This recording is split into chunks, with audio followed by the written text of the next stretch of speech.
Sometimes the most gripping tales are not those of fiction. They're not from a bookshelf or a TV screen. They're real-life stories that unfold around us. Stories that remind us the power of the human spirit, to guide us, to help us make the right choices, even to heal us. Today on Chatter That Matters, we dive deep into the indomitable spirit of a woman whose life story could be a masterclass in resilience. My guest, Stacey Curtis, didn't just overcome extraordinary adversity. She's found a way to craft a life of passion and purpose in the wake of it. This is magical. This is wonderful. It's a world of make-believe that I would love to participate in. I had no idea where that was going to lead me. It was just stories. Stacey navigated a childhood colored by Hollywood's glitter and its darkest shadows. Substance abuse roared through her family. Twice at impressionable ages she moved. But she found her path as a celebrated television and movie director. Perhaps hiding. Perhaps participate in finding the positives in life. I'm a very optimistic person. I'm always looking for the positives in circumstances. She was in a wonderful marriage to an older man for 10 years, but then found true love with a woman named Marissa, who plays such an extraordinary role in the story. When I met Marissa, there was this explosion that I realized through my life. I'd been kind of suppressing it, and I just jumped both feet right into the pool. And despite the roller coasters that defined much of her early years, she found herself in a place which was really a dream in motion, until the day that Marissa and herself and their Westie dog Emma boarded a single-engine plane.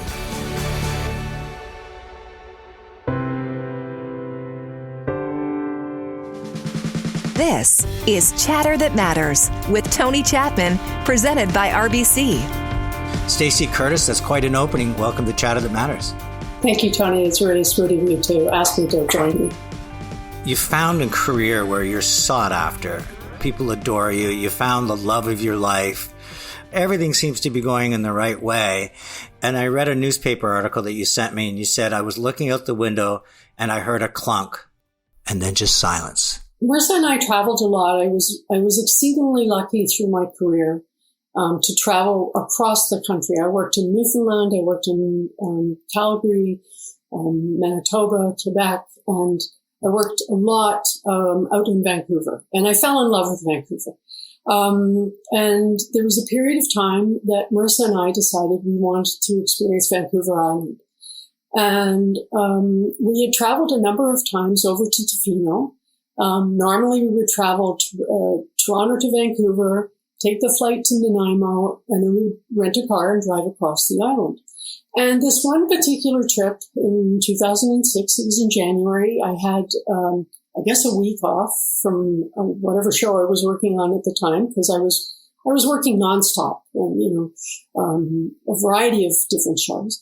And we decided, even though I had always been terrified, honestly, terrified of the thought of getting onto a single engine plane, I decided to assuage, I think that's the correct word, those nerves. We flew across to Tofino. It was a very dodgy flight because it was kind of stormy. The young pilot handled it extremely well. It was a very complete flight. You could have 11 people on flight on board. We made the flight over to Tofino. We had a spectacular holiday. The dog's running on the beach. We're having a great time. We get on the plane at the end of the week. Beautiful sunny day. Skies have got the lovely fluffy white clouds in them. Spectacular blue sky. We take off. Same young pilot. A young family got on board. A mother with two little children. There was a young boy who was 3 and a little girl who was maybe 15 months of age with the mom. The dad was staying behind. They were going to go off on a holiday to Disneyland. And there was a couple who were in the front row, in their 50s. We take off. About 10 minutes after the flight started, Marissa said to me, "Oh, look at the window. Oh my goodness, it looks like the poster from Heaven Can Wait." And I looked from her and I looked out the window and I said, "Yeah, you're right. beautiful, fluffy clouds. And then the engine that had been going, oh, there was a bang! And then there was silence.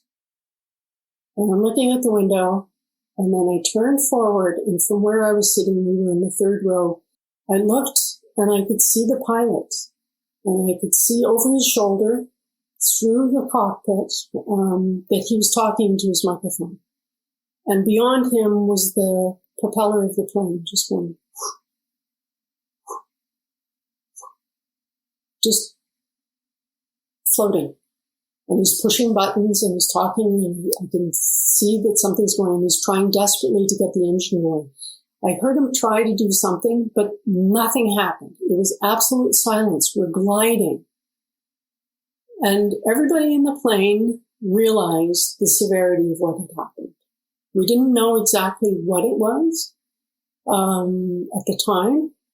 I, in my being the leader, grabbed brochure that tells you what to do when your engine fails, what to do when you know you're going to crash. It told us to ratchet down our seatbelts, which I went into overkill. I ratcheted down mine. I talked to Marissa, made sure she was clamped in. The mother in front of me had a little girl. The little girl's name was Mackenzie. I said, okay, the baby, you're supposed to hold the baby on your front, and you're going to hold her tight, and make sure your son is wearing your seatbelt, and make sure you're wearing your seatbelts. And so I'm talking to them, and the people in the front row behind the pilot were talking to each other. You couldn't really hear anything other than the silence of this gliding. The pilot made a desperate turn.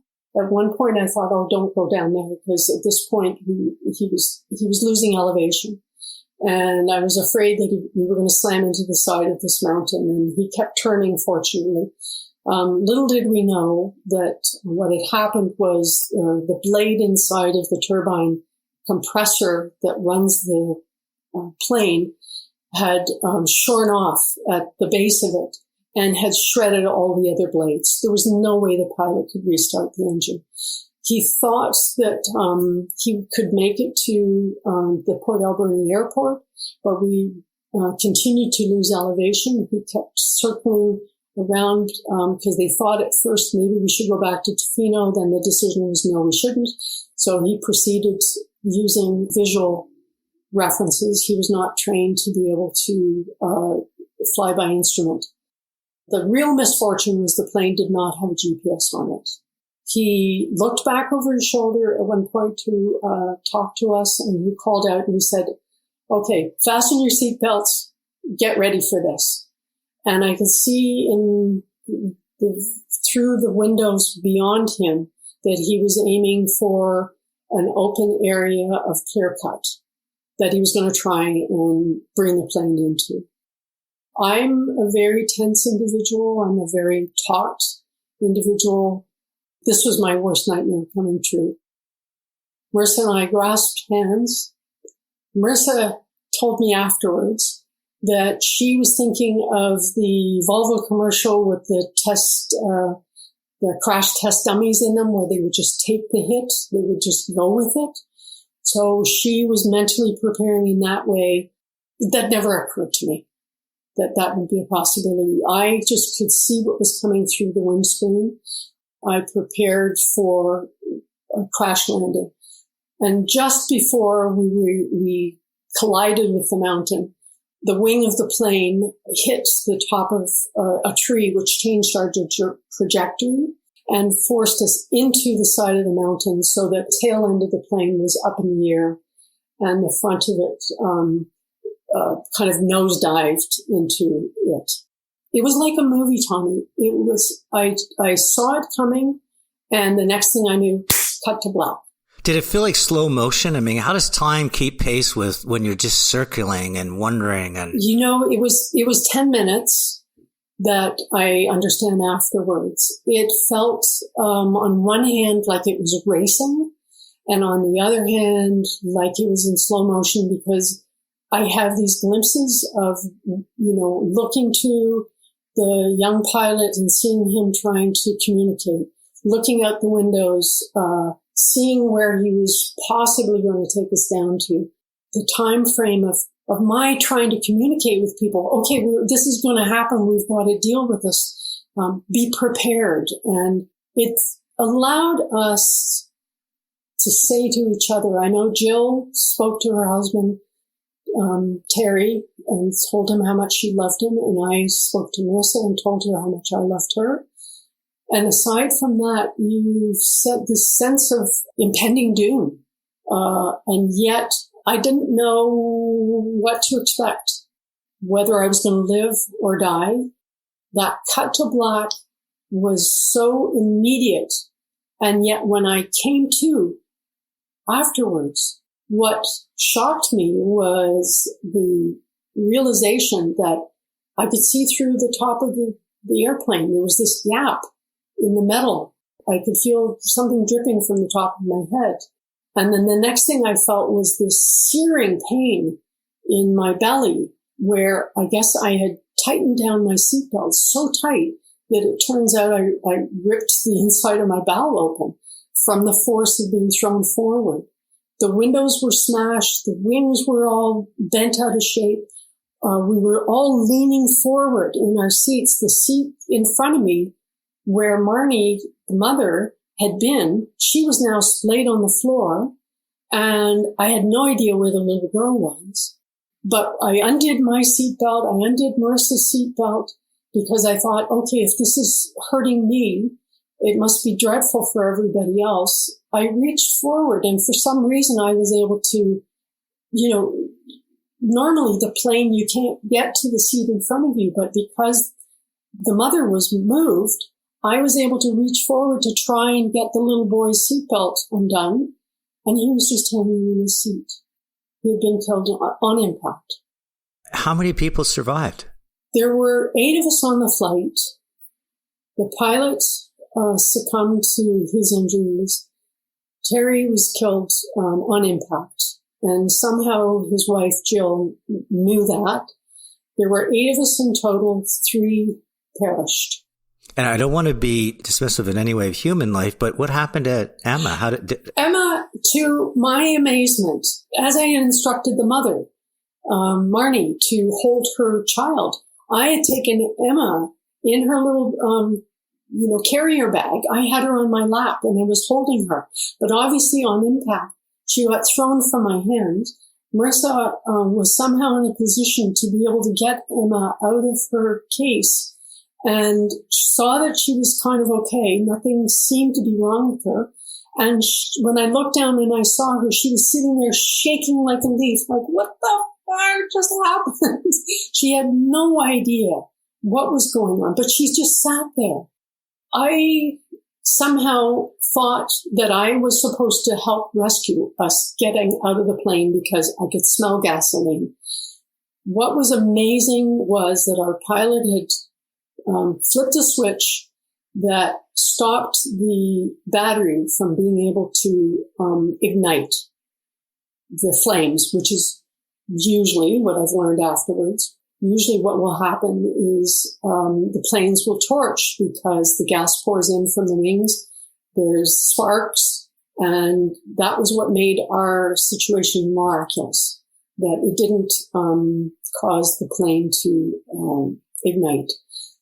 I unbuckled myself. I turned around. I thought I was going to try to get us out the back door, which was our entrance and exit into the plane.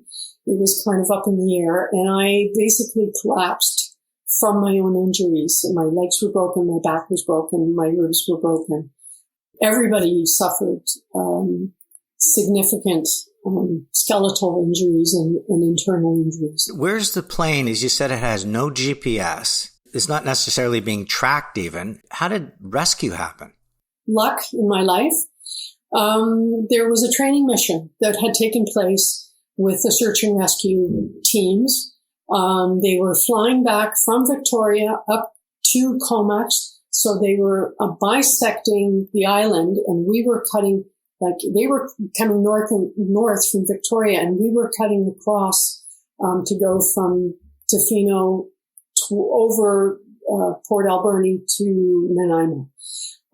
They somehow worked out the trajectory of what our timeline was.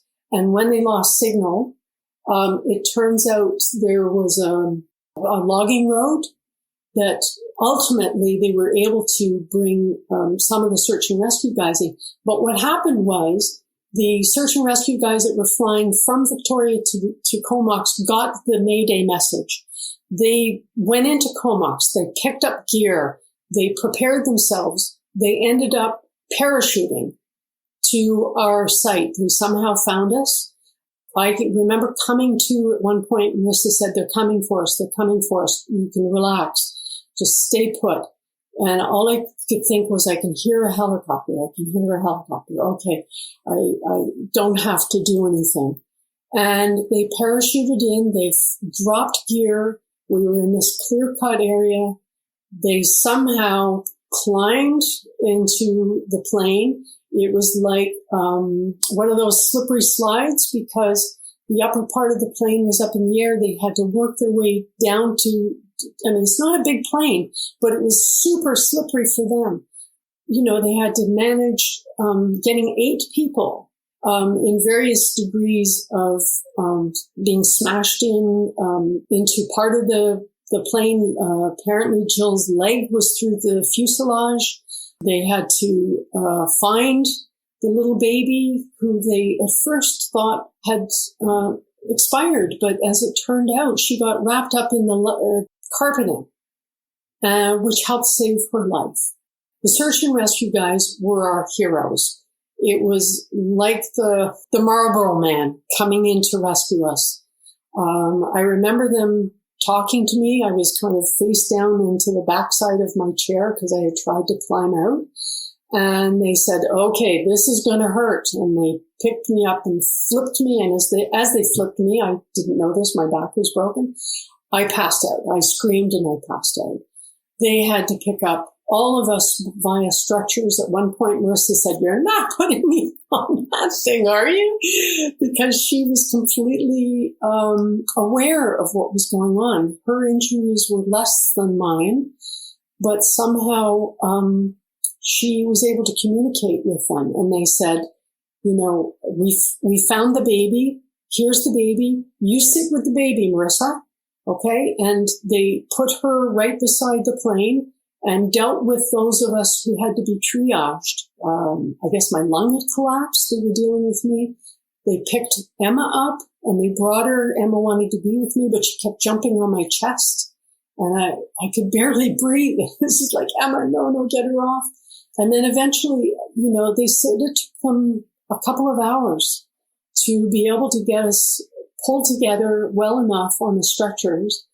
And the helicopter was hovering. It had one wheel on a stump of a log, and it was hovering to be able to haul us up through the clear cut onto the helicopter. At one point, Ron Condley, who was one of the rescuers, said to me, okay, close your eyes. The wash of the helicopter is almost the worst. Close your eyes. We're going to get you on the helicopter.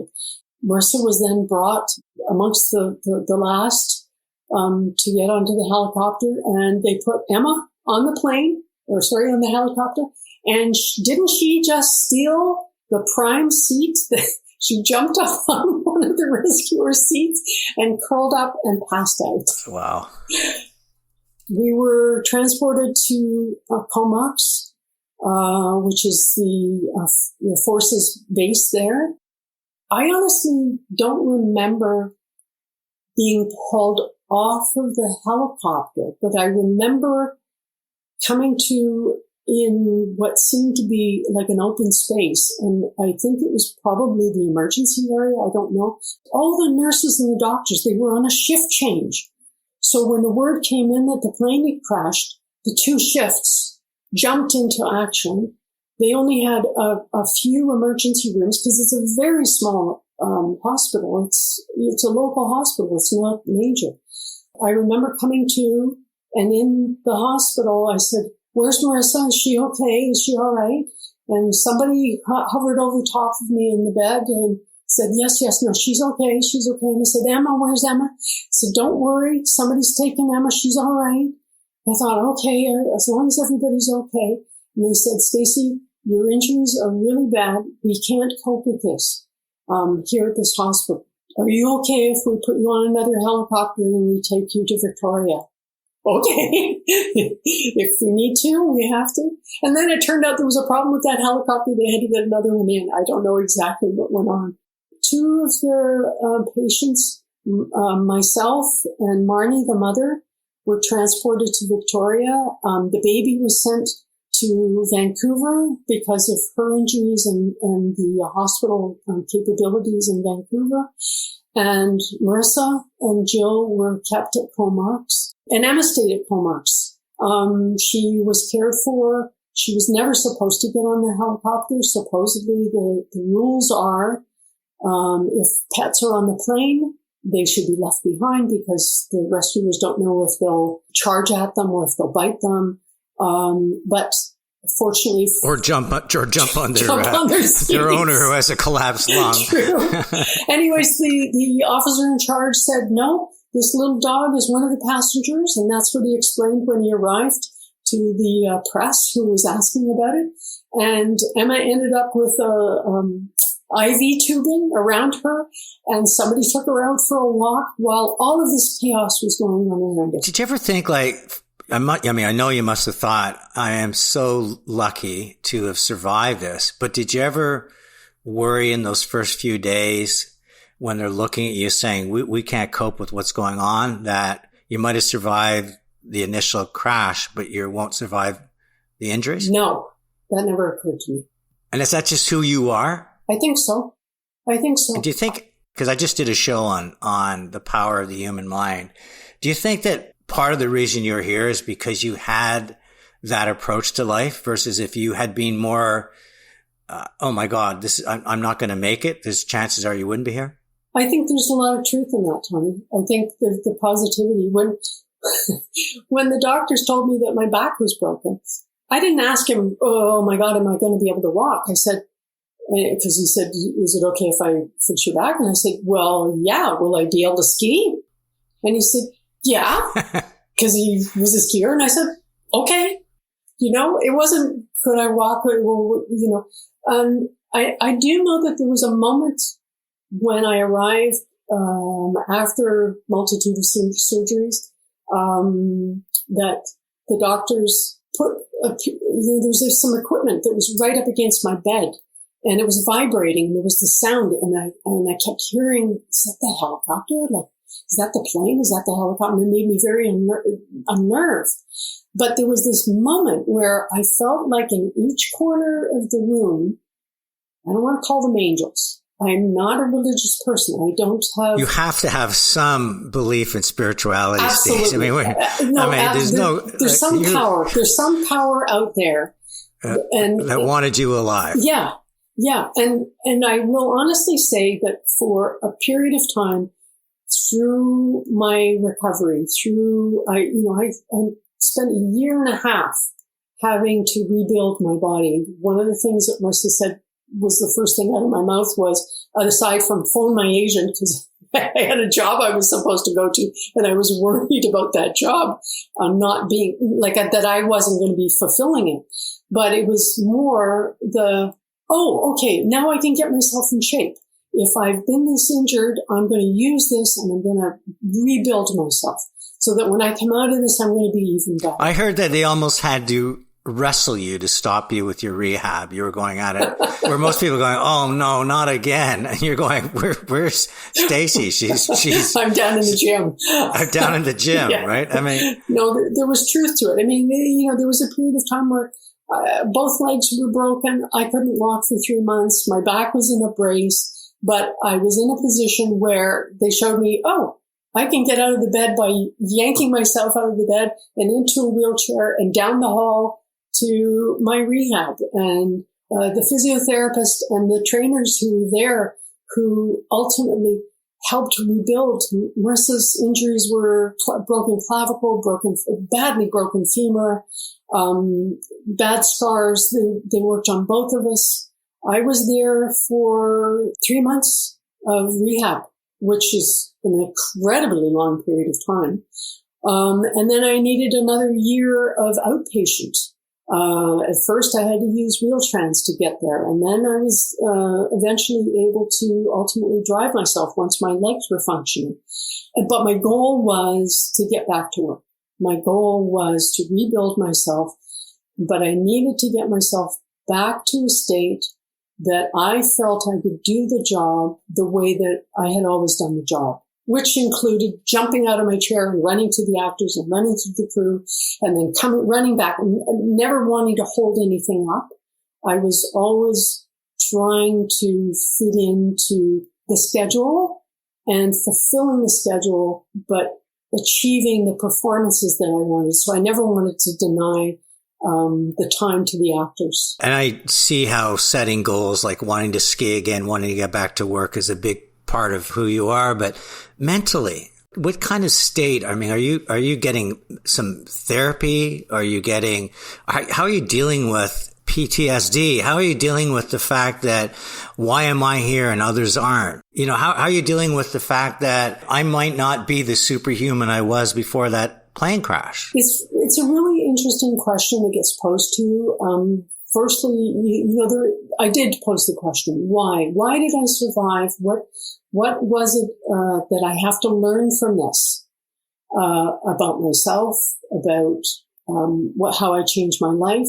Because of the situation of how the accident occurred, we did see psychologists. We did testing. I talked to therapists about what do I do with myself now? Can I rebuild myself? Am I able to relearn? Because I'd hit my head, because of the injuries to my back and so forth, how do I change myself to be able to cope with this? For the longest time, I didn't know why I survived, other than I knew that I wanted to be present in the moment, even more than ever before, because I'd experienced being on the cusp of what it could mean to not have fulfilled my desires and dreams.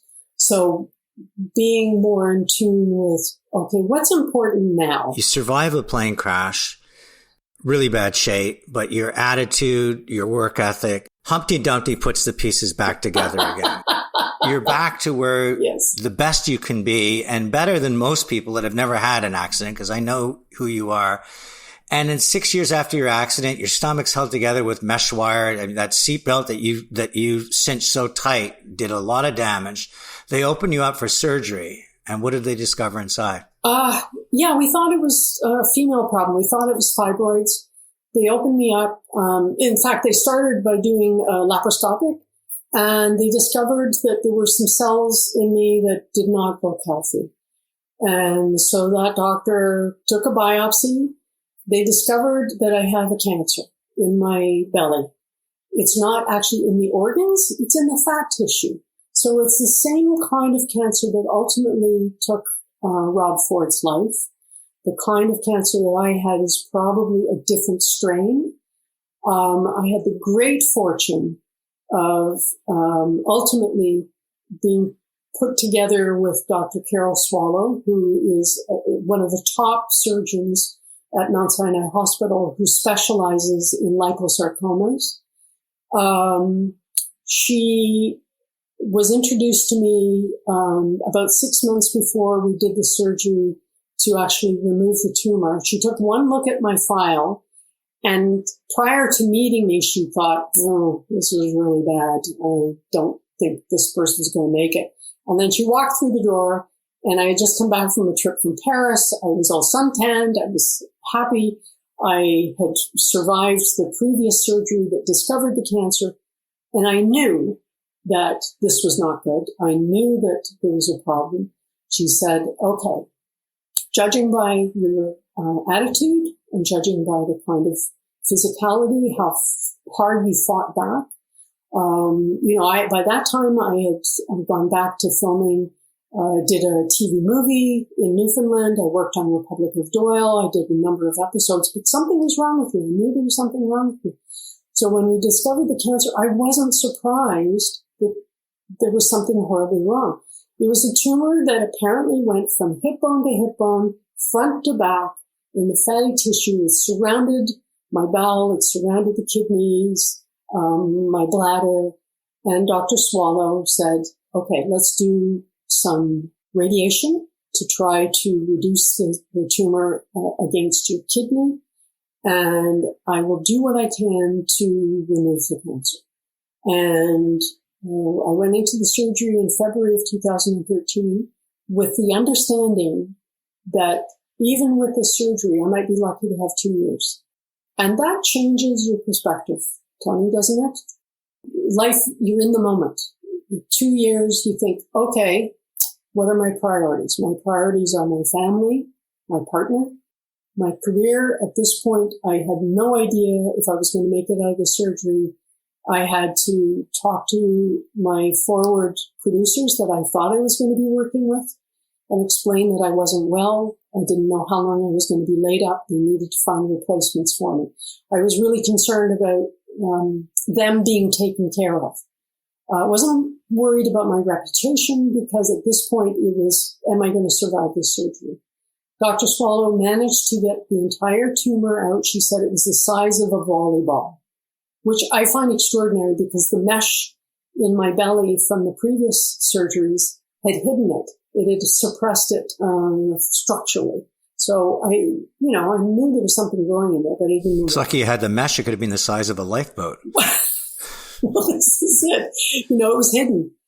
At the time, my mom was not that well. My brother was doing okay, but it was just a challenging time. My parents had separated and divorced by that time. My father, in fact, had passed away. He passed away when my brother and I were working on a show together, and I was still an assistant director.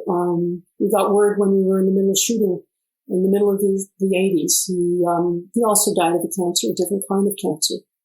So by the time I got this cancer that I had, there was my brother, my mom, and myself, and Marissa, and her extended family, who had all taken me in under their wing. So again, I felt supported.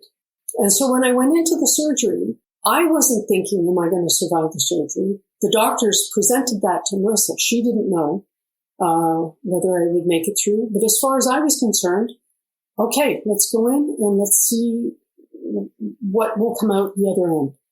Unfortunately, I ended up with a lot of the complications that come from abdominal surgeries, that come from bowel surgeries. I ended up in the hospital for about a year. I had to have another resection. I lost, most of my bowel was lost. My kidney was saved, but very damaged.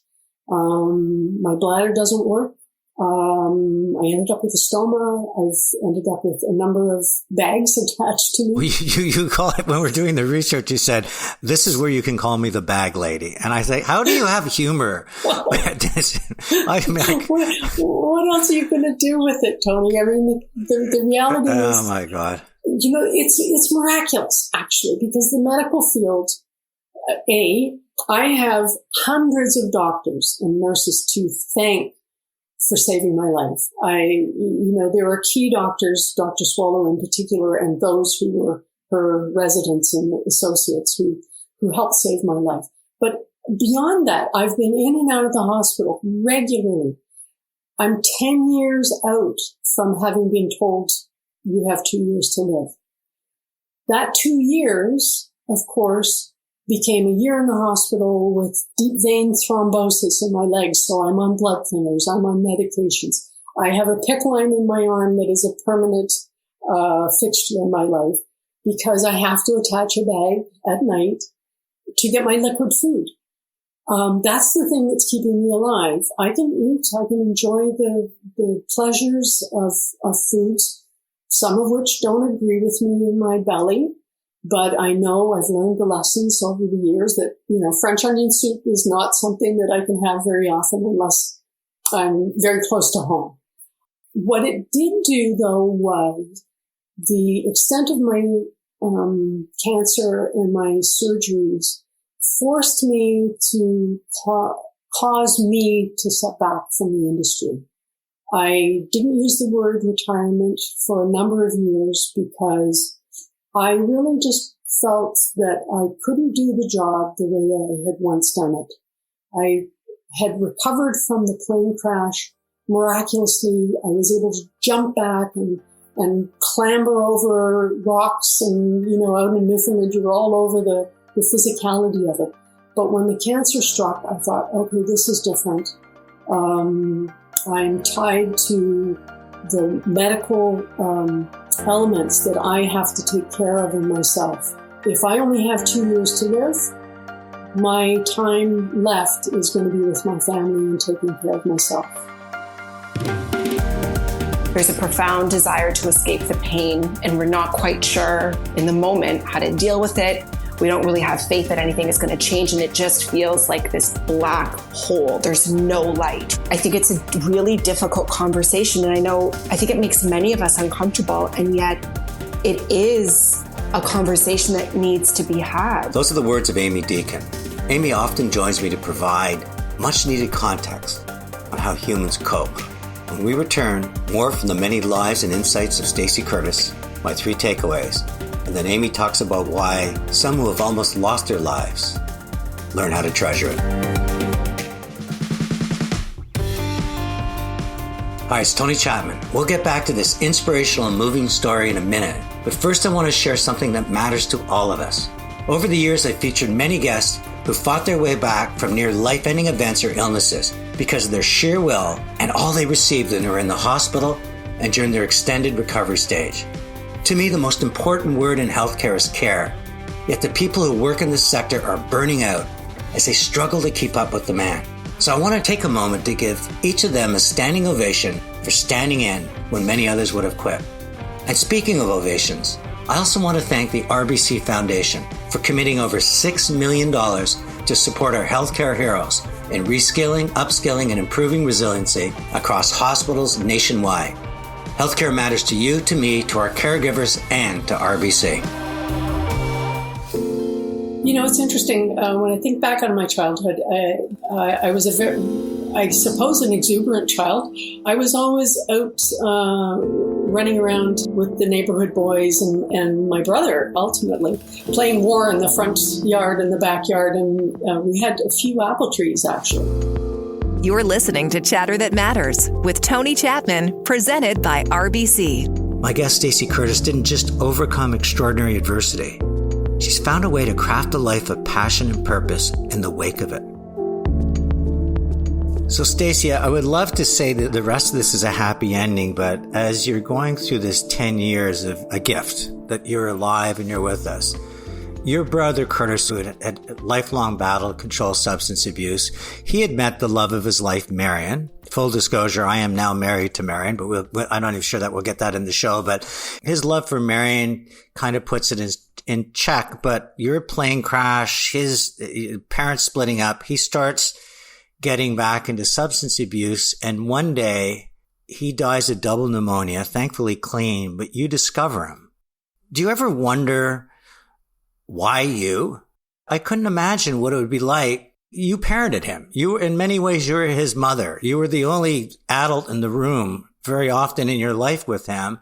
How do you deal with just when you think maybe you've got a couple of minutes to breathe and be normal, this happens? It was genuinely awful because, you're right. I did become a parent to Mike.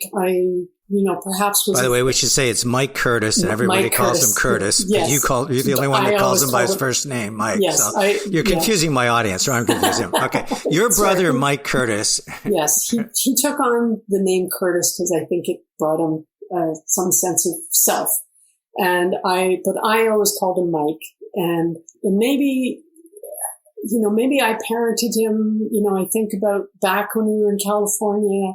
And before that, when we were little, I was always, the older sister, the one who took care of him on certain levels. Not that my parents weren't good parents on one level, but through the kind of disintegration of their relationship and my brother's rebelliousness, I I tried to protect him. I tried to help him whenever I could. And yet there were times when I had to step back and say, Mike, Curtis, you're on your own. I cannot do this. If you can't get a handle on yourself, I'm not going to destroy my life. I somehow built parameters to protect myself, as I did with my parents, from Mike's self-destruction.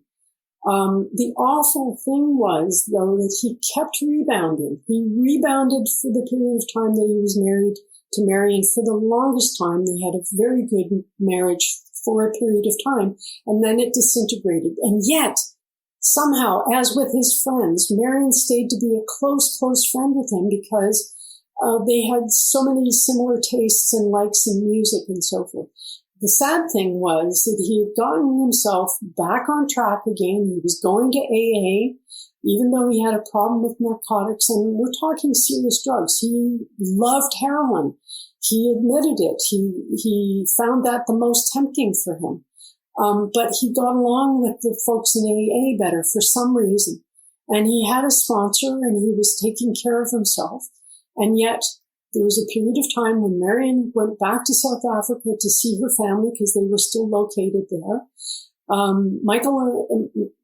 Curtis or Mike and Marion shared a dog named Zulu. And they weren't married at the time. They weren't. No, they were divorced. Yeah. Yes, they were divorced at that point. And so she had gone home to see her family, but Mike said, I'll take care of the dog. And then, because he had time off over Christmas, he was on a big shoot. And then a friend, Kathy, was going to pick the dog up after New Year's. And I'd been in touch with Mike before Christmas. We invited him over and he said, no, I'm really not well. I've got some really bad cold. I'm just going to rest. I'm just going to lay low. And so I talked to him a couple of times. And at that point, we had started to text to one another. And so I sent a couple of texts saying, are you okay? Go to the walking clinic, go to see your doctor. And he said, yeah, I will. Now, by that time, he was also back to smoking. I did not know this, but he passed away from the double pneumonia. I got a call from Kathy saying, I'm supposed to pick up Zulu and I can't reach your brother. Have you been in touch with him? And I said, no, I haven't, but let me try and reach him. I tried texting him. I couldn't find out any answer. So after a day, I thought, okay, where does he live? So I got in touch with Marion. She's in South Africa. She said, okay, he's in an apartment near Roncesvalles. I drove over using the description that Marion gave me of the house that he was in. He was in a basement apartment. She described the side access to the back of the building. I get to the door. I think, this looks like Mike. This has got to be Mike. I start banging on the door. I'm calling in, Mike, are you there? Are you there? And I hear tick, tick, tick, tick, tick of a little dog. And I said, Zulu? Is that you? And it was Zulu. I could hear her inside the door. I ran upstairs. I got the young boy who lived there to get the keys for me to get in. I prepared myself, Tony. I knew instinctively that my brother had passed away. He'd passed away probably a day or two before that because of the Lupu levels from Zulu. And she was sticking by his side. I was shocked because, of course, one does not expect to come across someone's body, let alone it's your brother. It was very hard to take in. I knew that he just hadn't followed through. So, I mean, the happy ending, if he's listening in some beautiful heaven, is how beautifully he is always talked about. Marion's talked about his memorial and how special it was, and everybody came over, and demons are the most horrific thing to possess you. But at times when you can wrestle them away, very often inside is one of the most beautiful human beings. And I think it's interesting that you had to tell your mom about her son dying, but you never told your mom about your cancer. My mom and I became good friends for a very long period of time when I was in my 20s and early 30s. And then when I met Marissa, I gained my independence and I kind of broke away from my mom's, I wouldn't say tearing apart the relationship, but the friendship that I had with my mom. And we became more mother and daughter. And I always felt that my brother had this special place in her heart because she always wanted to do for him what she couldn't. And she tried desperately. But to face my mom and tell her that her beloved son had died was one of the hardest things I ever had to cope with. And yet, I didn't want to tell her about my cancer because I thought she's at an age where she's just dealt with my brother passing away. She doesn't need to know that I'm in danger. It doesn't help her. And I didn't need the support from her that I was, I guess, already gaining from Marissa and Marissa's family. So I wanted to save my mom from that suffering. You've talked about how you treasure the moments and you treasure life. You don't wallow at all. And you think about bag ladies. I am proof that you're a great golfer. I've seen you golf. You just got back from scuba diving. You and Marissa have this incredible love affair and passion for travel and such. But you spend a 30-year day keeping yourself together. You have a very different day than most. Any advice to others? Because a lot of people are feeling like the world is tough right now. And it is. The headwinds are horrific out there. And a lot of people are really struggling. Any advice to them? Because you've run a gauntlet that most haven't, and a lot further than most thought. Is there anything that you reflect on in your journaling or your discussions that you kind of go, this is something that I've really come to rely on? A Buddhist might say, is the mantras, but is there anything that you tap into that we might benefit from? I don't know, to be honest. Yes, a third to a half of my day, depending on the day, can be to tending to pulling my body together so that I can physically go out and play around a golf or go kayaking, and have myself in shape enough to be able to walk the dog and so forth. So I was a very physically active person when I was young. I miss skiing. I miss rollerblading. I miss playing tennis, all of those things. But the reality is I came to understand that I can't do that anymore. I've hung on to the things I can, the golf and the kayaking and the scuba diving. No, not scuba diving, snorkeling.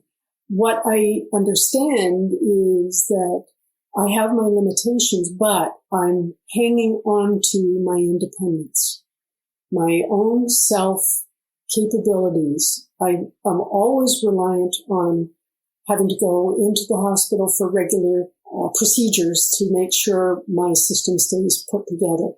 And I rely on those people heavily, but I also know that throughout the week, I'm not leaning on nursing staff having to come to me on a regular basis because I can do it myself. As long as I can maintain that independence, I feel that I'm achieving something. I'm managing to continue to have a life as many people with disabilities do. We just don't necessarily think of the fact that, they have to get themselves into that wheelchair. They have to manage to get themselves out into the world. I've learned that without that independence, that may be the time when I think, okay, that's enough of Stacey because she's leaned on the system heavily enough. We're very fortunate in Canada with all of the medical industry faults that do exist. I still have to say that I have been so supported by the nursing and the doctoring staff that's continued to keep me as physically capable and physically alive as possible. I go to see a physiotherapist on a regular basis. So it's maintenance of yourself, so that you don't become an onus on somebody else. Like, how important has Marissa been? Because you have to have a very special person that signs on and says that maybe the dreams we shared together when we first met, even though it might have been a very clandestine relationship at the beginning, but even then you're dreaming as the early days of a relationship, that changes dramatically. Oh, absolutely. Yet she seems to have not only accepted it, but equally embraced it. But at the same time, the second she looks you're even operating at 35% capacity, she'll hand you a snow shovel and tell you to go clean the driveway. I mean, I think it's just, No, it's very true. She's one of those that's just like, get on with it. Will you just get on with it? Shut up. Don't tell me all the details. I don't need to know about it. Just, okay, do this. She has been an advocate for me throughout the whole period of time. I mean, 10 years is a long time to be a caregiver for somebody when, yes, we go into marriages and relationships saying, through sickness and in health.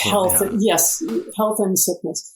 In my case, it's like, oh, geez, okay, I was prepared for it for a couple of years. But on the other hand, it has changed our lives. We can't travel as much as we used to. We have to coordinate all the travel around my medical equipment that I have to take, the span of time that we can go away.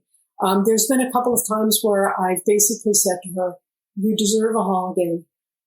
Go to London for a week. Will you just go and go and have a good time? Go and see some theater. Go to New York with your friend for the weekend. Which she has done because, it's onerous to be living with somebody like myself where there's this constant need to stay on top of the medical wellness of your partner. And so, I really understand for people who are dealing with couples who have dementia within the family unit or the need to be the caregiver. It's without a doubt, without partners who support us, it would be exceedingly difficult, if not impossible. Without Marissa, I'd be lost, honestly. So, Stacey, I always end my shows with my 3 takeaways. And the first is, you don't give yourself enough credit in terms of how your positivity, mischievous smile, the twinkle in your eye just inspires all of us because of what you've gone through. And you approach most days with a skip in your step that people that have been healthy every day of their life don't have. And I want to tell you that, and I'm sure everybody listening is going to feel the same way. And if they got to know you as I have done as a person, it's exceptional to see. The second is just what you talked about, Marissa, sort of that support as a beacon, the allies in your journey, the ones that walk beside you. Sometimes they have to carry it. They become such an important light on the path. And I have to believe have been days when she's almost willing to give up because it's so onerous. And there's days when you've wanted to give up, it's onerous, but each of you have each other and somebody's always pulling out a hand and reaching up. And I think that's why they talk about how loneliness is such a horrific part of our society nowadays. You don't find that in social media. You find that with real people. And then the third one is just you're such a beautiful storyteller. I had no idea because you and I are always often together in social situations and dinner parties and such. And I just understand why you fell in love with stories.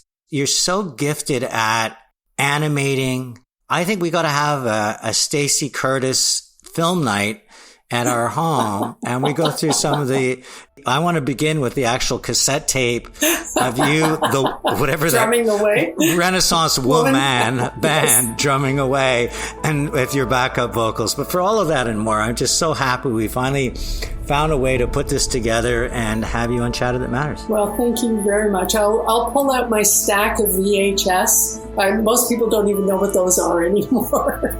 My collection of shows. But it's been a pleasure speaking with you, Tony, and thank you very much for including me in your podcast. It's been great. Joining me now is Amy Deacon, CEO and founder of Toronto Wellness Counseling. She's been on my show so many times because she's wise beyond her years and passionate about the human being and making the most of what we're given. Amy, welcome back to Chatter That Matters. That is just the most lovely introduction. Thank you, Tony. Amy, we've talked about this in the past. People that have knocked at the doorstep of death and fought their way back, like Stacey Curtis has, they treasure it in a different way, don't they? I think sometimes we don't realize how fragile life is until you do. You don't realize how precious your time here is, your relationships are, how you live your life, until it's almost taken away from you. And so it is a theme that is common when people either, are diagnosed with cancer, develop a chronic health issue, have a near-death experience, that there's just this sobering awakening of, oh my gosh, here I was moseying on, living my best life, taking every moment for granted. And the people that are shook and awakened by that typically can't, and almost have an allergy to going back to living a life where you just kind of feel like you're going through the motions. And what advice can you give to people to find a way to treat your life that way? Because when you're healthy and capable, that should be the times that you're really giving the most. And as you said, yet so many people meander. I think that is sometimes the blessing. It's almost like, when I was younger and I didn't finish my plate of dinner, and my parents would say, oh my gosh, do you not realize that there are children in this other country that have, and you don't appreciate it. But then fast forward the clock, and I spent, a couple of summers in Cambodia volunteering, and then you wake up, right? It's almost, you can't appreciate something until you yourself are fully kind of immersed in that.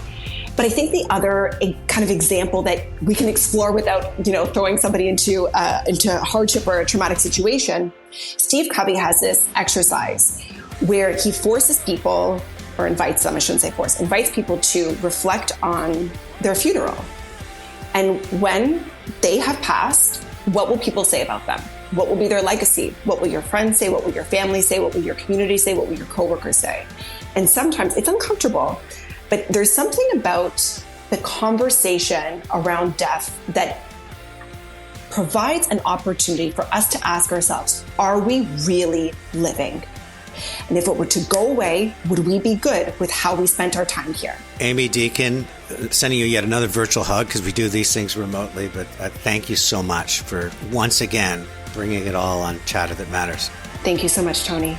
Chatter That Matters has been a presentation of RBC. It's Tony Chapman. Thanks for listening. Let's chat soon.